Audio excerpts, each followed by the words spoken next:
Actually, I am telling about the second problem, that is a study of effectiveness of a program on non-participation of the parents in the different activities organized by Rachana Vidyalaya, Nasik. So you can write according to this your research problem. Okay, understood? So can we move to next point? हम जाएं next point पे. Yes, ma'am. Yes, ma'am. Yes. Okay, clear है यहाँ तक सभी को? Yes, ma'am. Yes, okay ma'am. Clear है. Yes, ma'am. Okay, good. Now we will move in the next point. Okay. Okay, so here space is given for writing your research problem. So according to that, some examples are given there. So you can write your problem here. Even here, some instructions are given, like you can discuss with your guide, and according to that, you have to write here your title of action research. Okay. Third point, already I have discussed samasya vishay shodh, and clarity of your problem should be there. So you can ask some questions to yourself actually, which problem already you have chosen for your research. So these are the some questions you can ask yourself only. For example, अगर यहाँ पे जो छात्र है उनका अनुशासन अच्छा नहीं है या अनडिसिप्लिन्ड है स्कूल में, तो ये मैंने डिस्कस किया, जैसे कि ऐसे कितने स्टूडेंट्स हैं आपके स्कूल में, how many students are there which are disorganized, तो you have to find out. So you can ask such type of questions. So these are the questions given here. Second, नेहमीच बेशिस्तपणे वागतात की विशिष्ट वर्गात विशिष्ट तासाला बेशिस्त असतात. Okay, so second question is that, so how many students are actually behave like misbehaviour is there, और they are disorganized, okay, or for specific period or whole day or whole period they behave like this. So you have to find out. So you can categorize all these students in the different way. बेशिस्त वागणाऱ्या मुलांची कौटुंबिक पार्श्वभूमी काय आहे? Already told me about the family background of the students and we discuss about this. So these are the some questions.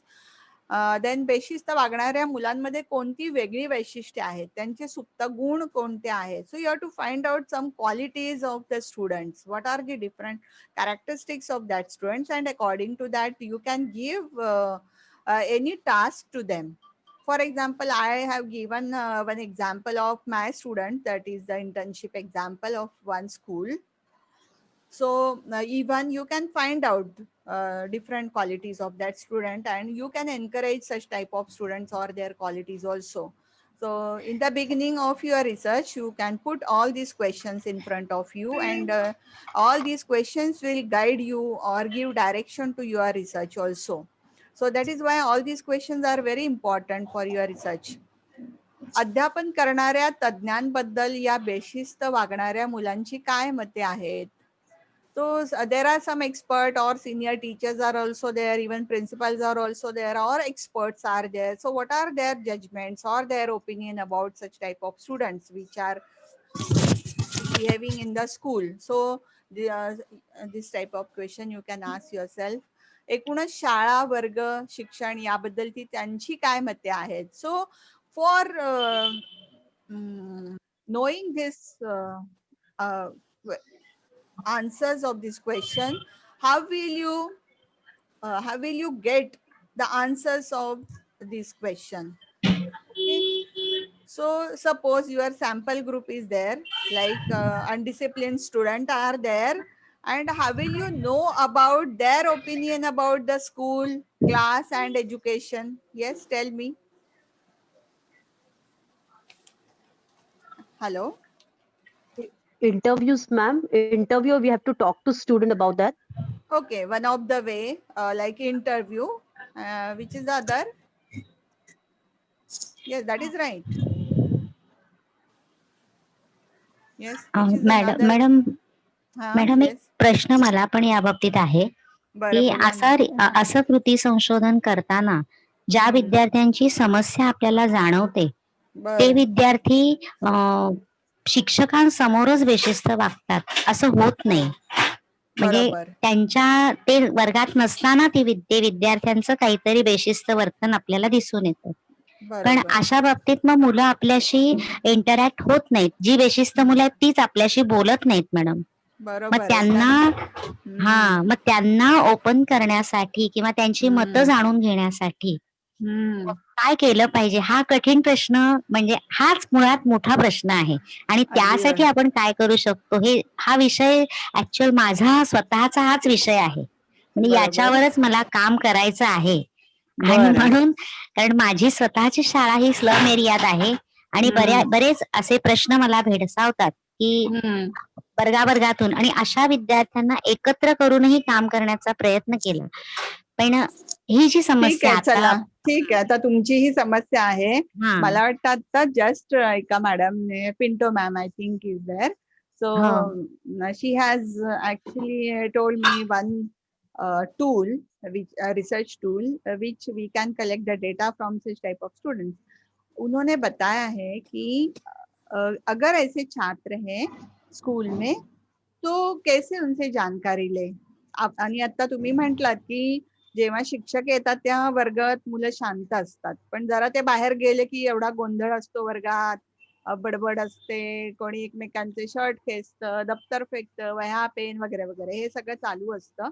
आणि हे तुम्ही नसताना ठीक आहे. पण मग अशा वेळेस आपण म्हणतो की स्टुडंटचं बिहेवियर जे आहे वर्गातलं जस्ट आपण वर्गाच्या जवळून पास होतो तेव्हा पण तुम्ही मॅडम हे पाहिलं असेल मला वाटतं की वर्गात अशा प्रकारचा दंगा चालतो किंवा हो वर्गा व्यतिरिक्त पण तुम्ही पाहिलं असेल की ग्राउंडवर मुलं खेळायला गेली आहेत तेव्हा पण त्यांची मस्ती चालू असते. तर अशी काही मुलं आहेत ठराविक मुलं ती तुम्ही शोधली आहेत समजा आणि तुम्ही म्हणताय की या मुलांना बोलतं कसं करायचं. तर सगळ्यात बेस्ट उपाय याच्यासाठी होईल की मान्य आहे मला की तुमची मुलं तुम्हाला घाबरतात पण याच मुलांना बोलतं करायचं काम हे शिक्षकांचं आहे. हे जरी चॅलेंज असलं तरी पण तुम्ही त्यांच्याशी जो रॅपो आहे तो कसा आहे किंवा तो स्थापन करावा चांगला. जे संबंध आपण म्हणतो ना शिक्षकांचे अच्छा त्याची भीती कमी करून तुमच्याशी तो कसा बोलेल किंवा ती कशी बोलेल यासाठी तुम्ही शिक्षक म्हणून प्रयत्न करणं खूप महत्वाचं आहे. आणि अशी बरीचशी उदाहरणं आहेत की मुलं सांगतात की काय त्यांना अडचणी येतात जेव्हा तुम्ही अगदी त्यांच्याशी इन्फॉर्मल होतात. अनौपचारिक जेव्हा आपण गप्पा मारतो मुलांशी त्यावेळेस ती बोलतात. असं तुम्ही इंटरव्ह्यू घ्यायला गेलात जसं मॅडमने म्हटलं की इंटरव्ह्यू घ्या पण तो इंटरव्ह्यू कसा घेणं अपेक्षित आहे या ठिकाणी. इनफॉर्मल इंटरव्ह्यूचे पण वेगवेगळे प्रकार आहेत. फॉर्मल इंटरव्ह्यू आपण जर घ्यायला गेलो तर मुलं बोलणार नाहीत ती अजिबात माहितीये ना. तर त्यासाठी तुम्ही तितकी इन्फॉर्मल जेव्हा व्हाल मुलांशी तेव्हाच ती बोलती होणार आहेत. म्हणजेच याच्यासाठी तुम्हाला स्वतःला आधी प्रयत्न करावे लागणार आहेत ऍज अ रिसर्चर. म्हणजे समोरच्या मुलांचा तुमच्यावर विश्वास बसला पाहिजे की मी जे बाईंना सांगतोय ते बाई कुठे बोलणार नाहीयेत मात्र त्यांच्यात आणि माझ्यात ते राहील. हा विश्वास तुम्हाला आधी मुलांमध्ये निर्माण करावा लागेल आणि मला वाटतं नक्की मुलं बोलतात. हा हो आमचा अनुभव आहे. इव्हन आता मी शाळेत जाते ऑब्झर्वेशनला बाजूला बसलेली मुलं पण कधी कधी इतकी इन्फॉर्मल होतात की सांगतात की हा या बाई अशा शिकवतात ना मग आम्ही यांच्या तासाला ना मुद्दाम असं बडबड करतो किंवा लक्ष देत नाही आम्हाला कळत नाही असं बोलतात मुलं. तर ते इन्फॉर्मल होणं फार महत्वाचं आहे मला वाटतं आणि नक्कीच तुमच्या हा शाळेचा प्रॉब्लेम असेल तो सॉल्व्ह होऊ शकेल. तर हा पण एक वे आहे. मुलांशी संवाद म्हणतो आपण सुसंवाद साधा आणि मला वाटतं नक्कीच तुम्हाला ती माहिती मिळू शकेल. आणि नंतरची स्टेप आहे की काय नेमका प्रॉब्लेम आहे किंवा काय क्वालिटी मुलांमध्ये ती शोधा आणि त्यांना द्या ना प्रोत्साहन अशा मुलांना. आणि मुलांना खूप आनंद वाटतो ते सगळं करण्यात.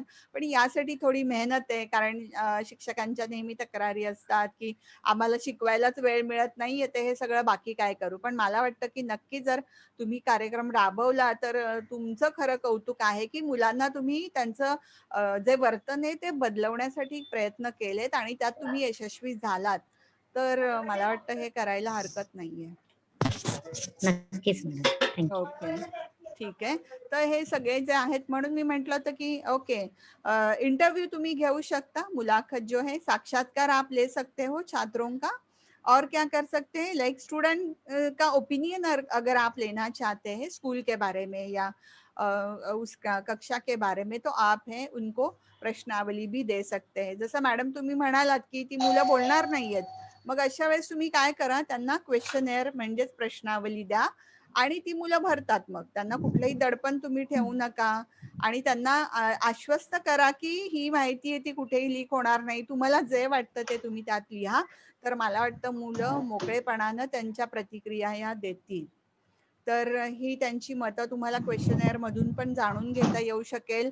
आणि निरीक्षण हे सुद्धा एक टेक्निक आहे, ऑब्झर्वेशन टेक्निक, जे डेटा कलेक्शनचं, ते पण तुम्हाला वापरता येऊ शकेल. ठीक आहे. ओके. आता नेक्स्ट क्वेश्चन इज दॅट, या बेशिस्त वागणाऱ्या मुलांचे शाळेबाहेर काही मित्र आहेत का, ते काय करतात. अपन म्हणतो ना, वाइट संगत है, अगर बुरी संगत किसी को लगी है तो उनका बिहेवियर भी उनके जैसा ही होता है. तो साधारणपणे 8वी 9वी 10वीतली मुलं बघा, एकमेकांचं बघून त्याप्रमाणेच वागण्याचा प्रयत्न करतात, कारण त्यांच्यामध्ये ते बदल होत असतात. किशोरावस्थेतल्या मुलांचे ते अभ्यासलेले आहेतच सगळ्यांनी. आणि मी सगळ्यांपेक्षा कसं वेगळं आहे, त्यांचं अस्तित्व दाखवण्याचा ते प्रयत्न करतात, पण त्यात ते चुकीचं करतायत हे त्यांना वाटत नसतं. आणि त्यामुळे पण काय होऊ शकतं, मुलांचं बिहेवियर हे शाळेमध्ये जे आहे ते बेशिस्त आपल्याला आढळून येतं. सो इस प्रकार के भी छात्र आपको दिखाई देंगे कि जो बिल्कुल अनुशासन उनमें है ही नहीं और उनको अलग सा वो बिहेव करते हैं, तो उनको बहुत अच्छा लगता है. तो ऐसे स्टूडेंट्स को आपको खोजना है. Even what are the different habits actually those students having, तर त्या तुम्हाला सवयी ज्या आहेत मुलांच्या त्या बघणं सुद्धा आवश्यक आहेत, की कोणकोणत्या सवयी आहेत या मुलांना. आता या सवयी कोणत्या असतील, what are the different habits actually you are observing in your school. हा मॅडम बोला. तुम्ही म्हणालात की तुमची शाळा हो ही इस्लाम एरियात आहे. हो हो हो कोणकोणत्या मॅडम. अशा वाईट हो. सवयी आहेत मुलांना, त्या तुम्ही ऑब्झर्व अं, केल्यात. वर्गामध्ये अपशब्द बोलणं. दुसरं बरोबर. म्हणजे इतर विद्यार्थ्यांच्या खोड्या काढताना त्यांचं दप्तर त्यांची फाडणं, अच्छा, पुस्तकं. काय आता हो याच्यात म्हणजे तुम्हाला बघावं लागेल की कायम असं करतायत का विद्यार्थी, किंवा शिव्या देणं अं, असू देत. हो, काही मुलांमध्ये मॅडम हे कायम आहे. हा आणि महत्वाचं म्हणजे वेगवेगळ्या वर्गामधून वेगवेगळे असे अनुभव. आता प्रत्येक हा विद्यार्थी परत्वे बरोबर आहे. त्यांच्याशी हो तसं हो, आहे. म्हणूनच तर अशा हा वर्गांमधली मुलं, काहीच मुलं असतात, ही खूप कमी हो मुलं आहेत, हो ती ती चार सगळी पाच चार तुम्ही पाच हो 4-5 करत तुम्ही सगळ्या वर्गांमधून मला वाटतं एक 15-20 हा मुलं तरी होतील. तर हो अशी हो मुलं तुम्ही वेगळी करा आणि मग हा त्या मुलांचं काउन्सिलिंग करा, किंवा तुम्ही एक्सपर्टला पण बोलवून त्यांचं सतत ओके 2-3 महिने हम्म, काउन्सिलिंग सुद्धा करू शकता, किंवा तुम्ही नक्की स्वतः करू शकता. त्यासाठी वेगवेगळे व्हिडिओज म्हणा, किंवा काही चांगले स्टोरीज आहेत मुलांना ज्या खऱ्या आहेत त्या ऐकवा. अनेक प्रोग्राम तुम्हाला करता येऊ शकेल, त्यातले काही मी तुम्हाला त्याचा उल्लेख करतेय. पण हम्म, अगदी इनोव्हेटिव्हली नव्यानं नवोपक्रम ज्याला आपण म्हणतो, ते तुम्ही राबवू शकता तुमच्या शाळेमध्ये. अच्छा, हम्म, ठीक आहे. ओके पुढचा प्रश्न आहे, त्यांच्या पालकांची त्या मुलांबद्दलची काय मतं आहेत. पालकही हम्म, सतत त्या मुलाला म्हणत असतील की हा वाया गेलेला आहे मुलगा, काही कामाचा नाहीये, अभ्यासात अजिबात हुशार नाहीये, हम्म, पण त्याच्या बाकीच्या गुणांकडे ते दुर्लक्ष करत असतील, तर मग तो मुलगा म्हणतो मी वाईटच आहे, तर मी वाईट वागतो. पण हम्म, याचाही मनपरिवर्तन म्हणतो आपण, किंवा जे वर्तन आहे त्याचं बदलवण्याचं काम शिक्षकाचं आहे. कारण शाळेमध्ये पण नक्कीच मुलगा तितकाच वेळ उपस्थित असतो, त्यामुळे शाळेचं वातावरणही शिक्षकांचंही जे बिहेवियर वर्तन आहे ते मुलांवर नक्कीच परिणाम करत असतं. त्यामुळे मग ही काय मतं आहेत ती जाणून घेणं पण खूप गरजेचं आहे. हम्म, आणि शारीरिक मानसिक वाढ वगैरे हे सगळं तुम्ही बघू शकता, प्रायमरी लेवलमध्ये म्हणा किंवा सेकंडरी लेवलला पण. कधी कधी काही मुलं सतत आजारी असतात, पण मग पालकही लक्ष देत नाहीये की हा मुद्दाम तक्रारी करतोय, शाळेत जायचं नाही म्हणून. पण खरोखरी असे प्रॉब्लेम्स आहेत का, कोणीतरी मध्ये सांगितलं की डिसॅबिलिटीज आहेत का अशा मुलांच्या, त्या तुम्ही शोधा आणि मग त्यानुसार तुमचा कार्यक्रम आहे तो तुम्ही तयार करू शकतात. तर मला वाटतं की अशा प्रकारचे प्रश्न आहेत ते तुम्ही तयार करा, तुम्ही जो कोणता समस्या जी कोणती निवडाल त्यासाठी. ठीक आहे. तर आता याप्रमाणे तुम्हाला या स्टेप्स आहेत त्या फॉलो करायच्या. क्लॅरिटी झालेली आहे, तुमचे ऑलरेडी प्रॉब्लेम तुम्ही काय तो घेतलेला आहे. Then you have to frame your objectives which are related to your topic. उद्देश निश्चिती. And remember one thing, you should write your objectives or anything which are related to your research now according to these examples. Okay.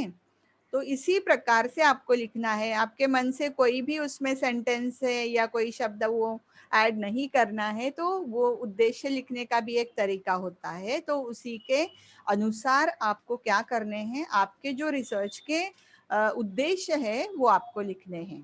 Okay. तो अभी उद्देश्य निश्चिति यानी framing of objectives ये है. अभी यहाँ पे क्या क्या है, 3 ऑब्जेक्टिव्स आर देयर. 3 उद्देशों को लिखा है. अभिनव विद्यालयातील बेशिस्त विद्यार्थ्यांचा शोध घेणे.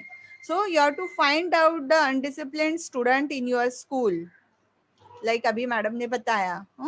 तो पहला उद्देश्य क्या है, आपको क्या क्यों काम कर रहे हैं आप, क्योंकि एक तो आपके स्कूल में कौन से स्टूडेंट्स है ऐसे उनका है, आपको उनको फाइंड आउट करना है, त्यांचा शोध घ्यायचा आहे तुम्हाला. सेकंड, अभिनव विद्यालयातील बेशिस्त विद्यार्थ्यांच्या वर्तनामागील आर्थिक, सामाजिक आणि भावनिक कारणांचा शोध घेणे. Okay. So what are the different reasons behind such behaviour of that student. कि अगर अनडिसिप्लिन्ड स्टूडेंट है तो उसका क्या रीजन हो सकता है. So there are different reasons which you already told me, but here mention you have to specify even objectives also. For example, आर्थिक and economic reasons are there. Then second, सामाजिक है, social है, and भावनिक emotional reasons are there. आर्थिक reason है, हमने जैसे कहा फैमिली बैकग्राउंड में आता है, emotional and even economic reason और economically background students are also there. So you have to find out कि कौन सा रीजन है उसके पीछे. बहुत सारे स्टूडेंट अगर आपने या आपने ऐसे ढूंढे हैं तो इनमें ये सब देखना. एंड थर्ड वन, अभिनव विद्यालयातील विद्यार्थ्यांचे. Yes Farzana ma'am. Sorry. Please mute your mic.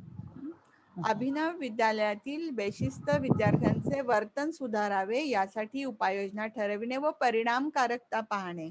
So what is the effectiveness of your program which you have conducted on that group? So you have to see what is the effectiveness, and upayojana means which you actually which have prepared for that students. Okay. So preparation of that program and implementation of such programs on that group, that is also important. So what is your objective? So you have to find out, or you have to see the effectiveness of that program on the undisciplined students or disorganized students of the Abhinav schools. So these are the 3 objectives. अभी आपको वैसे ही आपके जो उद्देश्य है आपके research के वो लिखने हैं. ठीक है. तो ये सारे एग्जाम्पल्स यहाँ पर दिए गए हैं. आप बोलोगे कि मैडम बस यही दिए हुए एग्जाम्पल्स को लेकर बोल रही है. मैं तो बहुत सारे एग्जाम्पल्स आपको दे सकती हूँ. मैं क्यों इसी को लेकर जा रही हूँ कि आपके बिल्कुल कंफ्यूजन ना हो जो टॉपिक आप सिलेक्ट करोगे. जब आप आपका टॉपिक फाइनल करोगे तो इसी के अकॉर्डिंग आपको जाना है और इसी के अकॉर्डिंग आपके जो उद्देश्य है आपको लिखने हैं और यही स्टेटमेंट्स है और इसी प्रकार से लिखने हैं. ओके. तो इसलिए ये एग्जाम्पल्स है, मैं लेकर ही आगे जा रही हूँ. अगर इसमें कुछ आपको नहीं समझ में आ रहा है तो आप पूछ सकते हैं कि मैडम कि ये मुझे नहीं समझा है तो ये क्यों लिया है, तो आप पूछ सकते हो. ठीक है.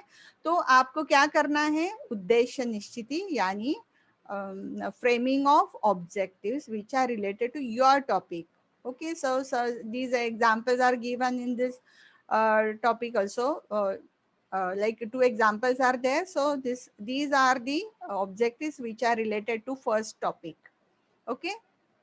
Then action, कृति, आपको क्या करनी है यहाँ पे.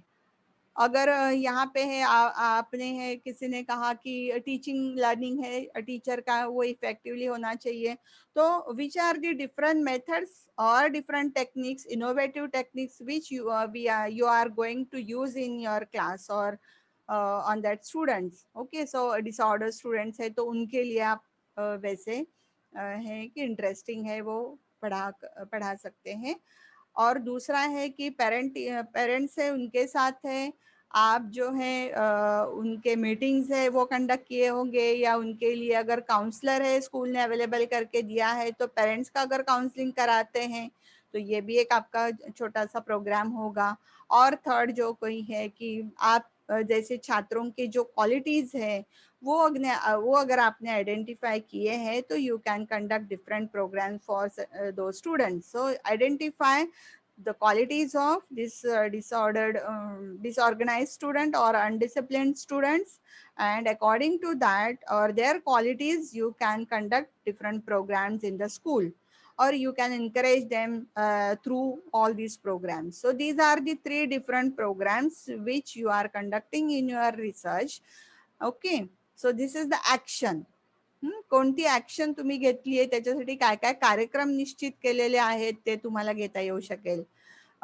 डिफरंट आपण म्हणतो की टेक्निक्स आहेत, like cooperative learning is there, role playing is there, और dramatization is there, and different models are also there, like inductive thinking model is there, CAM model is there, concept attainment model is there. So you can use any method for your teaching, and you have to see the impact of or effectiveness of that program on the students. Okay, so these are the programs. So after finalizing your topic you should think about different types of programs which you are going to conduct in your school.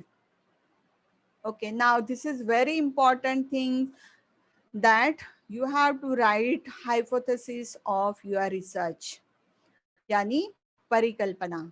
परिकल्पना लिखना बहुत जरूरी है। परिकल्पना क्या होती है? Okay, परिकल्पनाओं के भी अनेक प्रकार हैं। There are different types of hypothesis, but you can use here directive hypothesis और null hypothesis. Here some examples or hypotheses are given which actually based on the directive hypothesis.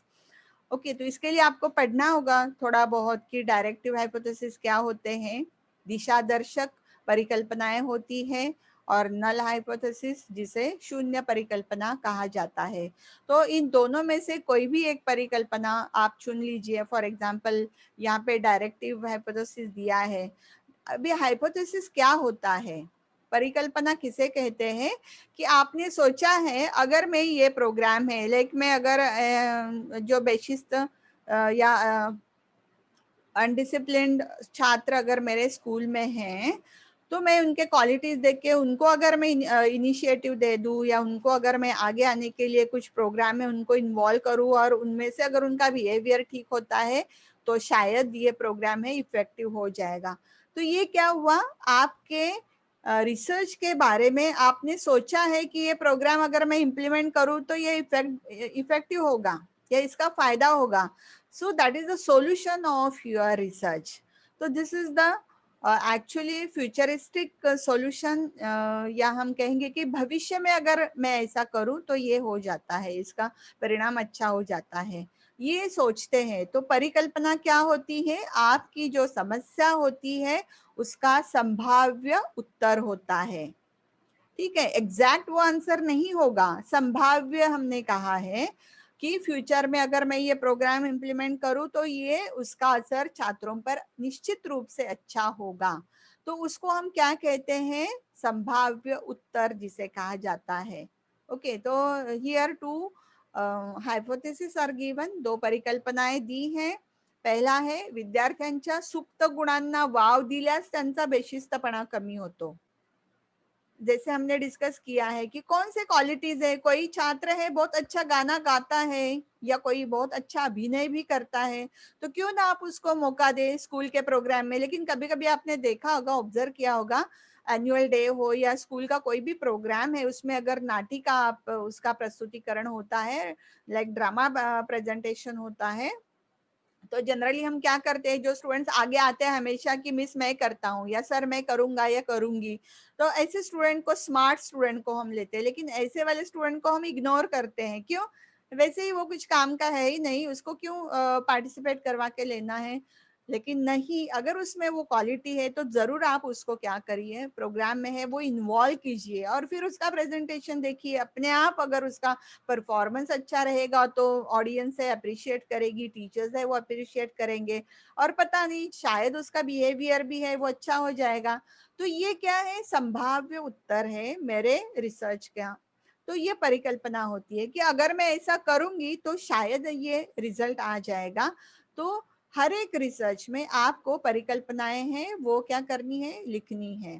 तो एक ये हो गया, और दूसरा क्या है, विद्यार्थ्यांचे अस्तित्व व स्वत्व जपल्यास ते बेशिस्तपणे वागत नाही. आता इथे खूप महत्वाचं आहे, विद्यार्थ्यांचं अस्तित्व आणि स्वत्व काय सांगता येईल या दोन्हींमध्ये? यस, टीचर को बहुत जरूरी है। हमने अभी जस्ट मैंने कहा था कि अस्तित्व है स्टूडेंट का, जो एग्जिस्टेंस है that is very important. If teacher ignore such type of student then what will happen? अगर मैं हम ध्यान ही नहीं देते हाँ ऐसे स्टूडेंट। यस, यस शलाका हाँ मैम। येस, नमस्कार मॅडम. हाँ मनीषा मैडम। विद्यार्थ्यांचं अस्तित्व आणि स्वत्व म्हणजे मला असं वाटतं की विद्यार्थ्याचं जे व्यक्तिमत्व आहे त्याचा आपण सन्मान करायला हवा.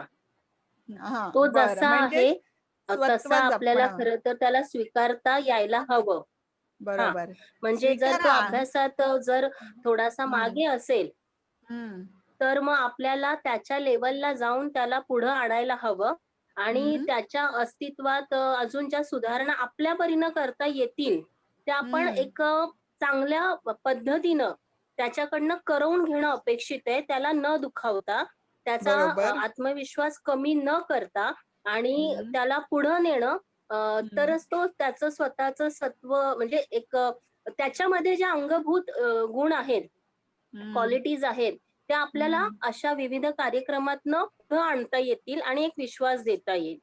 बरोबर, विश्वास खूप महत्वाचा आहे.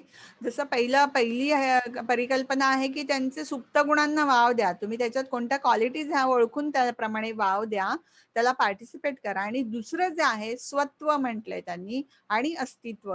अरे तो वर्गात आहे किंवा तो करू शकतो याची जाणीव त्याला करून देणं फार महत्वाचं आहे, की yes you are right, okay, तू हे करू शकतोस, हे त्याला बोलणं, त्याला सांगणं, त्याचं अस्तित्व. जसं शिकवताना शिक्षक काय करतो, जाऊ दे ना तो बेशिस्तच आहे, त्याच्याकडे लक्षच नको द्यायला, आणि आपोआप इग्नोर केला जातो. पण त्या विद्यार्थ्याला हवं असतं की टीचरना माझ्याकडे लक्ष द्यावं, म्हणून तर हे सगळे उद्योग कधी कधी असे विद्यार्थी करत असतात, माझ्याकडे लक्ष देत नाही ना मग वेगळ्या प्रकारे, तर असंही होऊ शकतं. म्हणून त्याचं अस्तित्व वर्गामध्ये आहे, इतरांना जाणवू द्या की तुमचं लक्ष आहे त्याच्याकडे. आणि स्वत्व जे आहे तो सेल्फ एस्टीम ज्याला आपण म्हणतो, सेल्फ जे म्हणतो, तर तेही तुम्ही म्हणालात की वेगवेगळ्या कार्यक्रमांमधून ते जपणं फार गरजेचं आहे, आणि आपोआपच पर्सनॅलिटी डेव्हलप होईल आणि त्याच्यामध्ये बदल होऊ शकेल. तर ही संभाव्य कारण, हे संभाव्य उत्तर आहेत. ओके, तर ही तुम्ही जी आहे ती तुमच्या परिकल्पनेमध्ये मांडणं फार गरजेचं आहे. So you have to frame hypothesis of your students. May be 2 or 3 hypothesis are there. Okay, but it is very essential for your research. So these are the 2 examples given here. आपण मला वाटतं पुढे जाऊयात. इथे जागा जी दिलेली आहे ती तुमचे हायपोथेसिस लिहिण्यासाठी दिलेली आहे, परिकल्पना मांडण्यासाठी. आता मी जसं म्हटलं इथे परिकल्पनांच्या बाबतीत की 2 प्रकारे लिहिता येऊ शकेल. दुसरी आहे शून्य परिकल्पना.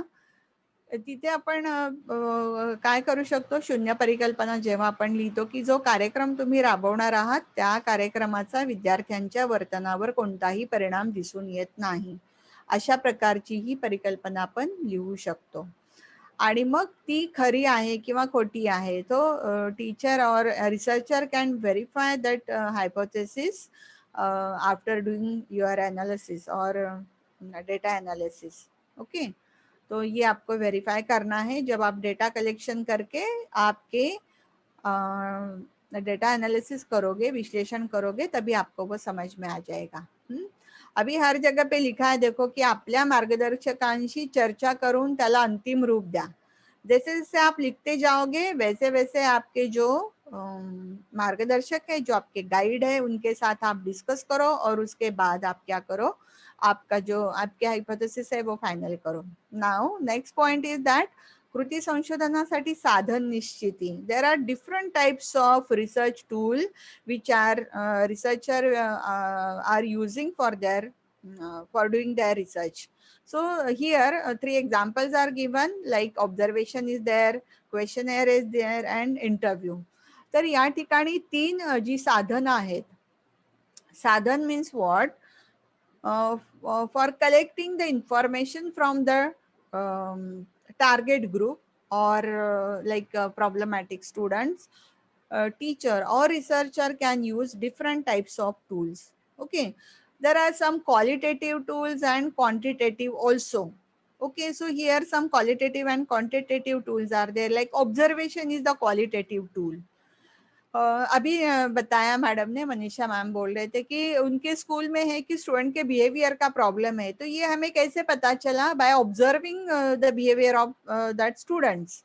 तो उन छात्रों का निरीक्षण करने के बाद हमें पता चला अभी वो किस प्रकार से वो क्लास में उनका व्यवहार है, या क्लास के बाहर भी, कक्षा के बाहर उनका, या प्लेग्राउंड है उसके ऊपर उसका व्यवहार कैसे है. तो teacher can observe such type of behaviour by using observation tool. So observation is one of the tools. So and it is the qualitative tool. So you can use different research tool according to your topic or your problem. आपका problem यानी समस्या किस प्रकार से है, उसी प्रकार से आपको आपके research के साधन है वो आपको इस्तेमाल करने हैं या उसका उपयोग करना है. लाइक टीचर के लिए आप क्वेश्चनर भी दे सकते हो या उनका इंटरव्यू भी ले सकते हैं. तो ये है लाइक एक द सेकंड प्रॉब्लम था कि जो पेरेंट्स है वो स्कूल में जो एक्टिविटीज होते हैं उसके लिए प्रेजेंट नहीं रहते हैं, उनका पार्टिसिपेशन नहीं रहता है उसमें, तो नॉन पार्टिसिपेशन है. तो ये इसके पीछे क्या आप जो है उनका बिहेवियर कैसे देख सकते हो? निरीक्षण करके. फिर ऐसा वो क्या कारण है वो अगर आपको जानना है तो आपको इंटरव्यू लेना है, उनका साक्षात्कार आप ले सकते हो उनका. तो इसके द्वारा आप क्या कर सकते हो, जो जानकारी है वो प्राप्त कर सकते हैं. माहितीचं संकलन करणे त्याला म्हणतात, collection of data from your target group. So here target group is that which is the target group? Parents or primary students. Okay, so these are the 2 examples are there and you can use these research tools for your research. Okay, तो प्रश्नावली अभी यहाँ पे अलग आपका research topic होता है, like आपको effectiveness of any innovative technique और मेथड आप देखना चाहते हैं तो you can use even test also. आप टेस्ट भी दे सकते हो, ज्याला कसौटी किंवा चाचणी आपण म्हणू शकतो. तर ही जी आहे ते टूल्स आहेत ते आपण सिलेक्ट करायचेत आणि त्याप्रमाणे आपल्या रिसर्चच्या आराखड्यामध्ये त्याला लिहायचंय. तर इथपर्यंत मला वाटतं समजलं असावं. कृती, एक्शन आपको करनी है. सपोज आपने यहाँ पे मुलाकात यानी साक्षात्कार, इंटरव्यू लिखा है, जो साधन आप आपके रिसर्च के लिए यूज करना चाहते हैं, तो वो क्यों आपने चुना है? Why you have selected such type of tool for your research? So you have to write here reason of that selection of that tool. क्यों आपने चुना है उसके बारे में. तो अगर 3 साधन चुने हैं तो वो क्यों चुने हैं आपको लिखना है. जैसे अभी मैडम ने कहा कि हम हमारे छात्रों के साथ डायरेक्टली इंटरव्यू नहीं कर सकते या छात्र नहीं बता सकते हमें. अगर ऐसे समय में आपको लगता है कि मुलाकात यानी इंटरव्यू ये जो टूल है ज्यादा इफेक्टिव नहीं है, तो इसलिए आपने वो चुना नहीं है. तो आपने अगर रेटिंग स्केल यहाँ पे चुना है, पदनिश्चयन श्रेणी जिसे कहा जाता है, तो आपको ये लिखना है कि वो आपने क्यों चुना है. अगर आपने चेकलिस्ट यहाँ पे लिया है तो वो क्यों चुना है आपने, ये सब आपको यहाँ पे लिखना बहुत जरूरी है. तो ये हो गया कार्यवाही. Methodology of your research. There are different methods actually, like historical method is there, then survey method is there, experimental method is there. So which method actually you are using in your research? So right here in the methodology, for example, one example is given here, संशोधन पद्धत. So research method सर्वेक्षण. तो यहाँ पे है सर्वेक्षण विधि का उपयोग यहाँ पे किया है. Survey method is used here for his और हर रिसर्च. संशोधनासाठी नमुना यानी what is the sampling. Of your research, जो नमूना होता है यानी सैम्पलिंग जो है, लाइक प्राइमरी स्टूडेंट हमने यहाँ पे लिया है सैंपल, तो यहाँ पे स्कूल के जो स्टूडेंट्स है, प्राइमरी लेवल स्टूडेंट हैं, यहाँ पे वो क्या हो जाएंगे, आपका सैंपल हो जाएगा, जिसको नमूना कहा जाता है, कभी कभी इसको न्यादर्श भी कहा जाता है। ओके, तो इस प्रकार से आपको लिखना है। तो जान लेना कि आप अगर एक्सपेरिमेंटल मेथड से कर रहे हो तो यहाँ पे एक्सपेरिमेंटल आएगा, अगर आपका सर्वेक्षण है तो सर्वेक्षण आएगा, नमूना है यानी sampling of your research is primary school students और पेरेंट्स, जो सेकेंड प्रॉब्लम है। देन संशोधन साधन, what are the different tools actually you are using in your research, so here two tools are there, प्रश्नावली एंड निरीक्षण, means questionnaire and observation, so these two tools are there. So संशोधन साधन, again कार्यवाही यानी आप आपका research कैसा करने वाले हैं, तो वो सिस्टमैटिकली आपको यहाँ पे लिखना है। So these are the 4 things which are essential for writing your कार्य पद्धति और योर मेथडोलॉजी। देन अगेन माहितीचे विश्लेषण, येस येस मॅम, आपण संशोधन पद्धती किंवा आपल्या ज्या मेथड्स आहेत त्या एका वेळेला आपण किती वापरू शकतो, म्हणजे एकच वापरायची का दोन? एकच का? Okay, thank you ma'am. ठीक आहे.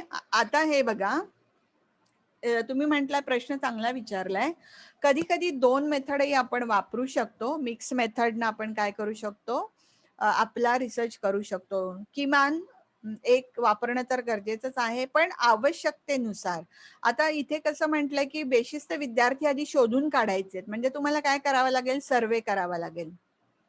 ठीक आहे, त्या दिवशी जसं फर्नांडिस सरांनी म्हटलं होतं की ऑनलाईन टीचिंग आहे, त्याच्यामध्ये खूप सारे प्रॉब्लेम येत आहेत स्टुडंटला, तर हा डेटा कलेक्ट करायचा असेल, आधी शोधावं लागेल, सर्वे करावा लागेल की ऑनलाईन टीचिंग मध्ये काय काय प्रॉब्लेम्स येतात.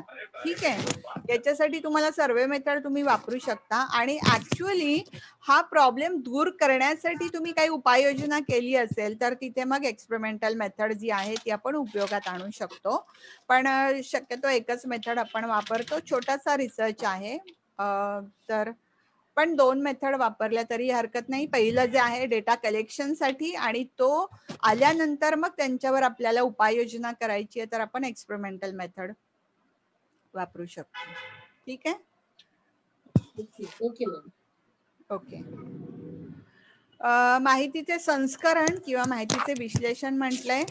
So after collecting the data of your target group you can analyse that data.